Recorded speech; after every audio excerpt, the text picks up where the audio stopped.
ఇప్పుడు నేనేం చేయాలా? మామూలు శ్రీనివాస్ రెడ్డి గారి కోసం ఎంపీ మీద పోరాడాను, మ్యాక్సిమం ట్రై చేసిన, కుదరలే. నేను సర్దుకోపోకుండా శ్రీనివాస్ రెడ్డి గారితో టీవీకి పోవాలనా? చెప్పండి.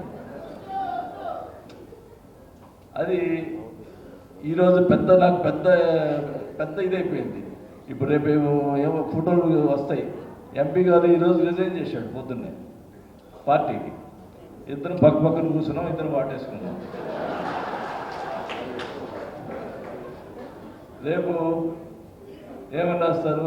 ఆయన రిజైన్ చేసిన తర్వాత కూడా ఇద్దరు కలిసి చేశారు అంటే వీళ్ళిద్దరు మధ్యలో ఏదో ఉంది, రేపు ఒక్కొక్కరు చేసుకుంటారనేది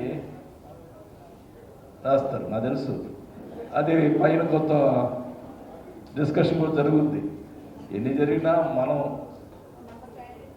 మనం చిత్తశుద్ధితో ఉన్నప్పుడు ఎవడెన్ని మాట్లాడుతున్నా మనం ఒక చూసి భయపడాల్సిన పని లేదు. ఒకటే చెప్తాను, నేను ఒక పార్టీలో ఉన్నాం.